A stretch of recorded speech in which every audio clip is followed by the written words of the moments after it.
Welcome to Headlines 2014. I'm Dominique Avery. As we wish you all a happy new year, we look forward to continue to bring you updates on new events happening in the Valley and important information about our town. First on the list is a job at Simsbury's ABC House. The house, which, as you may know, is home to talented young minority high school boys from disadvantaged school districts who come to live in Simsbury and attend our excellent high school for 4 years. They live in the ABC House with resident directors, house parents, and a live-in tutor. Well, the ABC House is in need of a temporary resident director. The current directors are leaving at the end of January, so they need a couple or a responsible single person to fill the job until the end of this school year and possibly be available for the school term beginning in September. The job comes with a rent-free 2-bedroom apartment with utilities and food also paid for. Interested parties should contact Jan Ruderman at janruderman@comcast.net. State Representative John Hampton has announced that he expects the State Bond Commission to approve a grant for the town of Simsbury for the design phase of a new senior community center. It's expected that the town will receive $204,000 in state funds. Representative Hampton urged approval of these funds to help our town's growing senior population to ensure that the town has the resources needed to serve and support our seniors, providing them the best quality of life. First Selectman Mary Glassman said in a press release that the town of Simsbury is grateful to Representative Hampton and the legislature for this significant financial support. The town is going to decide between renovating the current location at Eno Memorial Hall or exploring other locations at the Performing Arts Center or on town-owned land on Bushy Hill Road. The funding from the Bond Commission will help evaluate the sites and help us make a decision. The mission of the Simsbury Senior Center is to provide a community focal point where older adults come together for programs that reflect their experience and skills, respond to their diverse needs and interests, enhance their dignity, support their independence, and encourage their involvement in and with the center. Martin Luther King Jr. will again be remembered at the 4th annual MLK in Simsbury celebration on Monday, January 20th at 2 p.m. The event will take place at the First Church of Christ at 689 Hop Meadow Street. This is a special observance of Dr. King's life and legacy, including his time in Simsbury. The program will include readings, reflections, and music. The keynote speaker will be Edwin Niella, representing the Christian Activities Council. For more information, you can contact John Hampton at 860-803-4072 or by email at jkhampton@hotmail.com. Backed by popular demand, the Simsbury Crew Team rowers are selling grinders for the Super Bowl on Sunday, February 2nd. If one of your neighborhood rowers hasn't already called on you, you can contact them at simsburycrew@att.net. All grinders are made with fresh ingredients from Kane's Market. There's a choice of turkey, ham, roast beef, salami, or vegetarian. Each grinder is $6. Orders should be placed before January 15th. The Simsbury Crew Team thanks everyone for support of this fundraising effort. The Farmington Valley Symphony Orchestra has rescheduled its Music in the Cathedral concert for Sunday, January 26th at 3 p.m. at the Cathedral of St. Joseph on Farmington Avenue in Hartford. Guest conductor Alan Taylor will lead the orchestra in performances of music by Monteverdi, Gabrieli, Haydn, von Weber, and Smetana. The Hartford Symphony Orchestra is also performing on Sunday, January 26th at 2 p.m. This chamber music concert is presented in collaboration with the Wadsworth Atheneum Museum, special exhibitions and permanent collections. The concerts take place in the museum galleries and feature concertmaster Leonid Segal with the Hartford Symphony musicians. For more information or to purchase tickets, call the Symphony office at 860-244-2999 or go to hartfordsymphony.org. The Simsbury Police Department is once again reminding residents, businesses, owners, employees, and snow plowing personnel to keep our streets and sidewalks clear of snow and ice in order to provide emergency access for police, fire, ambulance, and maintenance vehicles to all areas. A few things to keep in mind. Vehicles should not be parked on the street if they impede snow removal operations during and after a storm. The owner or operator of a vehicle that obstructs snow removal operations may be subject to a fine, and the vehicle may be towed. Snow plowing and blowing in the street or across the street is also prohibited.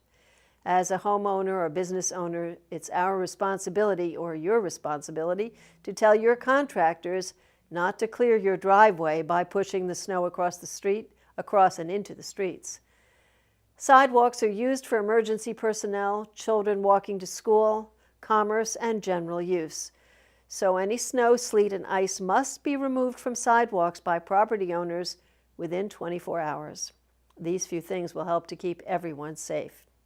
You can see those town ordinances 137 and 149 on the town website at www.simsbury-ct.gov. Choose the Ordinances link on the left side and click on the town code to search or scroll through the ordinances. For any questions, please call the police department. I'm here to tell you about a new service being offered at the Simsbury Public Library. Last week, we started offering free notary service.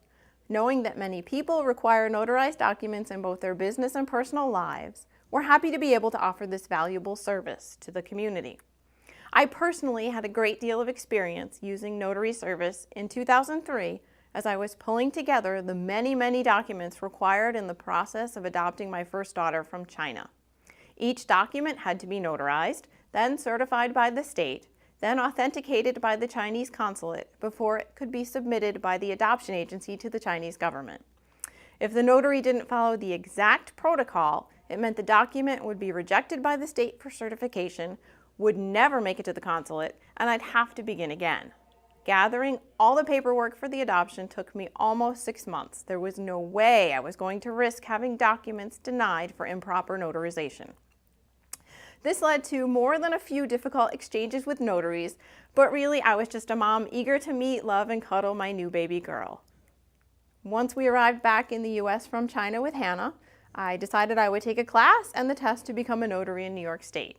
My primary reason being to help other families adopting internationally receive the notary service they required with as little difficulty as possible. But I've also notarized hundreds of things over the years, such as 401k withdrawals, mortgage refinance documents, and child support petitions. It's important to note that all interactions with a notary are confidential, as sometimes personal matters are contained in the documents we deal with. But librarians are no strangers to this, since we're bound by confidentiality in our day-to-day work, as all material that you check out from the library is also confidential. One of the first things I did when arriving in Simsbury was to become a notary in Connecticut. Now there are 3 notaries on staff at the library, and in our first week, I'm happy to say we've notarized at least 2 documents for people each day. We're encouraging you to call the library's information desk ahead to ensure one of our notaries is available. The number for the information desk is 860-658-7663, extension 2300. Please also be sure to bring 2 forms of identification which include your signature, one of which also has your picture, such as a driver's license. This is a state of Connecticut requirement for any document being notarized. We're excited to be serving the residents of Simsbury in this new capacity. We hope you'll take advantage of the new offering. And as always, if you need more information about the library or notary service, feel free to visit the library's website at simsburylibrary.info. A note on scholarships. Once again this year, the Simsbury Women's Club will offer a $2,000 scholarship to a Connecticut woman who has completed at least 60 credits of undergraduate work with a 3.0 or higher GPA and is currently enrolled in an institution of higher education. In addition, the General Federation of Women's Clubs of Connecticut offers $2,000 and $1,000 memorial scholarships to Connecticut women enrolled in a higher education. Only one application is needed for both scholarship applications. Scholarships are awarded on the basis of future promise, financial need, and scholastic ability. The deadline for receipt of completed applications with all supporting materials is February 10th, 2014. Applications may be obtained online at www.simsburywomansclub.org. For questions, please send an email to swcscholarship@gmail.com. Every year, the Simsbury Police Department offers Citizens Police Academy classes on Thursday evenings from 7 to 9 p.m. The classes begin on February 2nd and finish in April. The course is offered to all residents who are 21 years or older and is a great way to learn more about the police experience. Applications are available at the Simsbury Police Department, and deadline for sign-up is January 25th. If you have questions about the course, please contact Officers Lauren Devon or Gary Gray at 860-658-3100. Hello, my name is Melissa Brett. My husband John and I own and operate Weldon Hardware here in the center of Simsbury on Station Street. I would like to share with you the topic of ice melter. Now, generally, all ice melters work in the same way. They lower the freezing point of ice or snow and turn the mixture into a liquid or semi-liquid slush. Solid chemical salts bore through the ice or snow and form a strong brine solution. This brine spreads under the ice or hard-packed snow and undercuts, breaking the bond to the surface. Once loose, the ice or snow is easily removed by a shovel or ice chopper. But people don't know that you can apply the material in anticipation of ice or snow. This can prevent the bond to the surface and melts the snow or ice as it comes in contact with the brine. Though common ice melt materials work in the same way, they vary widely in performance. They can vary in many factors: speed, quantity of material required, and duration of the melting action. Environmental considerations are also important. Now, there are many different types of ice melt out on the market today. There are over 100 different brands. And unless you are a chemistry major, it can be very confusing. The list of materials in common, though, is much shorter, and many brands use a mixture of these materials.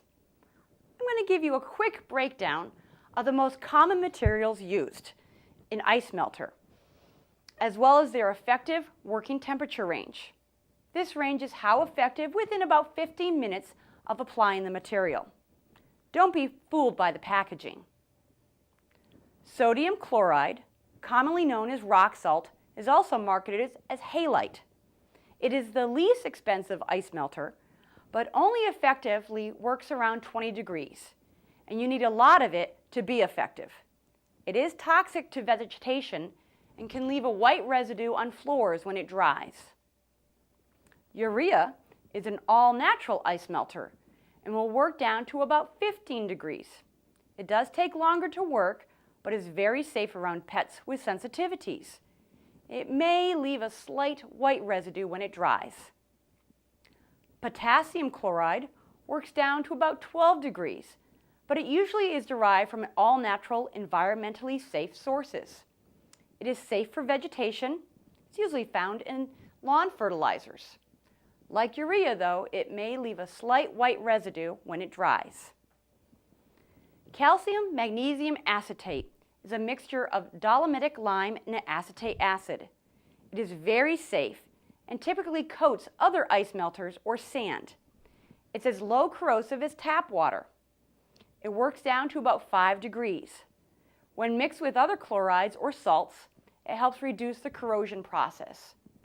It's completely biodegradable as well. Now, for most users, it will be found on a coating of the other ice melter materials, but highway departments typically use it as a liquid. Magnesium chloride is considered one of the best ice melters as it is less corrosive, less toxic, as well as less irritating to the skin and safe on vegetation.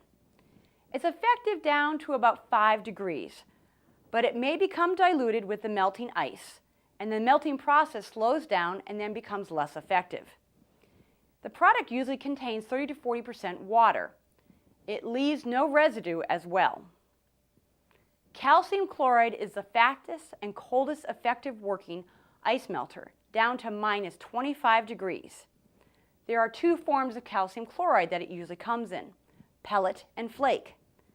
Pellet works on average 4 to 8 times faster than the other materials I mentioned.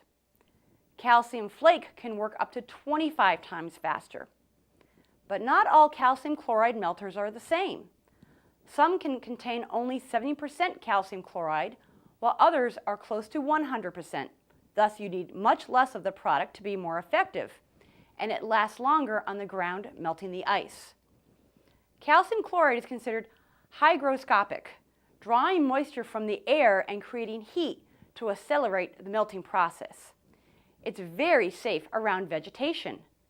But be warned, because it draws moisture from whatever it touches, it will dry out and damage your skin, as well as suede and leather, gloves, shoes, purses, car seats. And keep calcium chloride stored in an airtight container, as it will continually draw moisture from the air. As I mentioned before, there are many products that have a combination of several of these materials to balance their effectiveness and cost. Many manufacturers also tint their ice melter product so you can see how much you're putting down, thus not wasting the product and your money by over-applying it. If you need help choosing the right product for your needs, please don't hesitate to ask us.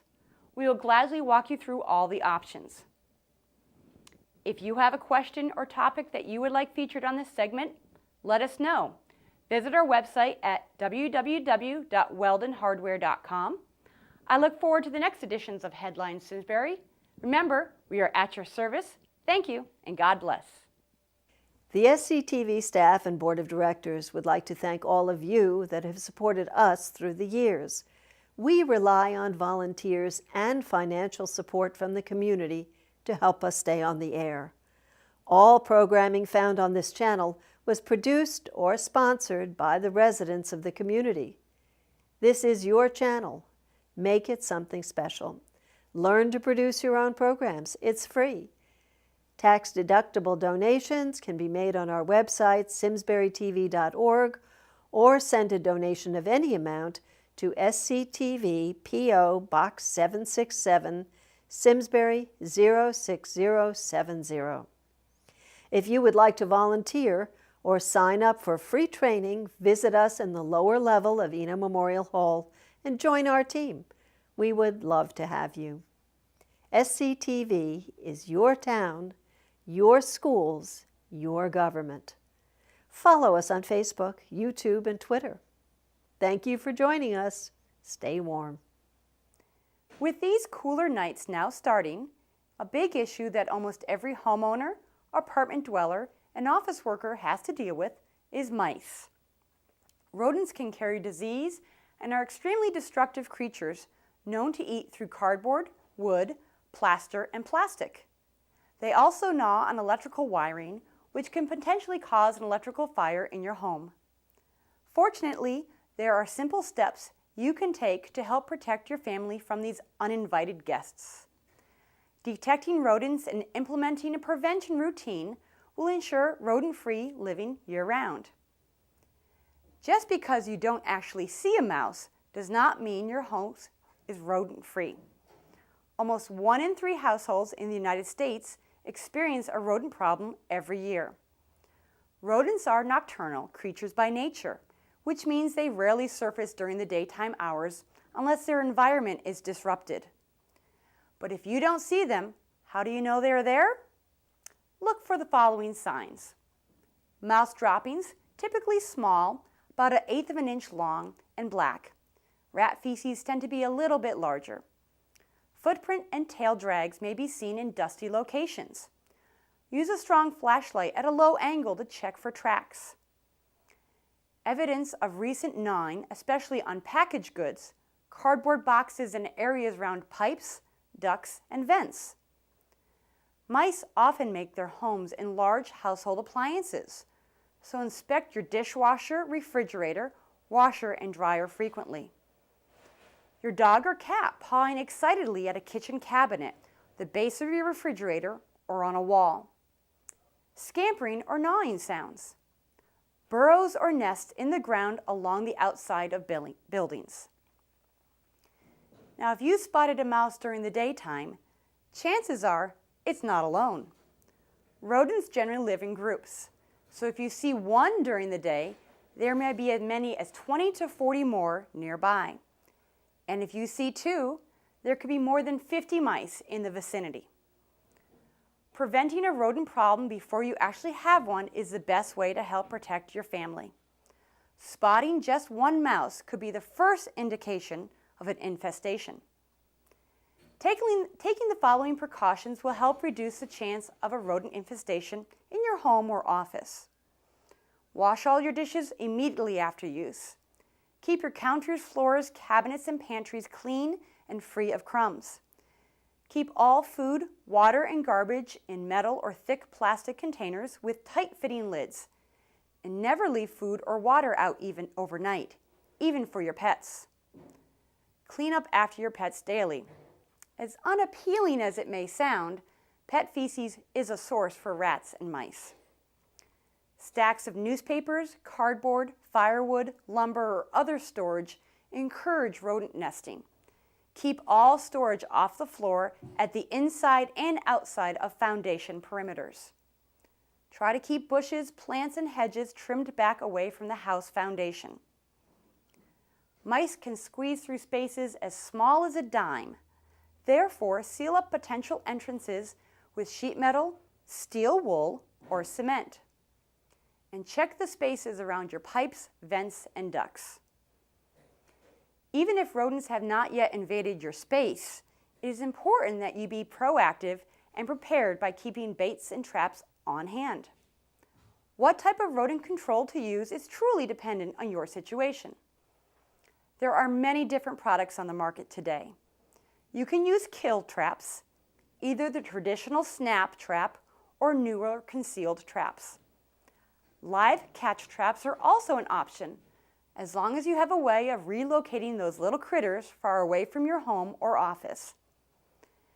Baits are ideal for hard-to-reach places, basements, garages, behind appliances, and attics, and they work well in damp, concealed environments, but they usually take about a week to work.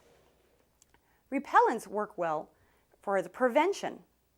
Depending on your space, electronic repellents can be used. Either sonic or electrical pulse units are very effective. There are also natural repellents that can be used in small spaces, typically using different types of mint oils.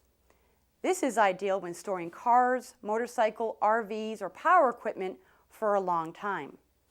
If you're not sure what rodent control and prevention will work best for you, just ask us. We'll gladly help you through the process of choosing the right products that you are most comfortable using. If you have a question or topic that you would like featured on this segment, let us know. Visit our website at www.weldonhardware.com. I look forward to the next edition of Headlines Simsbury. Remember, we are at your service. Thank you, and God bless. The Simsbury Police Department is pleased to inform residents that there is a medication drop box installed in the lobby of the police department. The medication disposal program allows for a safe and secure way for residents to dispose of expired, unwanted, or unused medications 24 hours a day, 7 days a week. Residents may drop any type of medication in the drop box, and they remain anonymous. There is also a black permanent marker to cross out personal information, and plastic Ziploc bags are provided. There is no cost to the residents for this service. The medication drop box is a large green metal box in the lobby of the police department. There are some medications that can be very dangerous if taken accidentally, even in small quantities. Many medications can be harmful to the environment if disposed improperly. The purpose of this program is to protect the environment from improper disposal of medications, to prevent someone from accidentally taking medication, and to prevent the illicit use of these drugs. The act of grieving can be a very isolating experience, as frequently family, friends, and others are ready to move on with life much quicker than you may be. If you're experiencing this, perhaps we can help. My name is Bonnie Lillis, and I am the bereavement coordinator with the hospice program at the New McLean. We offer bereavement support groups to those who are grieving process their grief with the company and support of others who are also grieving. These groups provide grievers with normalization and validation of the common issues that occur in grief, as well as offering ideas to help reconstruct a new, meaningful life. These groups are facilitated by master's level counselors and are offered at no cost to you. We have groups running in 3 locations, a spousal loss group at McLean, and 2 groups for any type of loss that run at the Senior Center in Simsbury and the West Hartford Senior Center. If you would like more information or would like to register for one of these groups, please call 860-658-3950 and ask for a bereavement counselor. We look forward to helping you through this very difficult time in your life.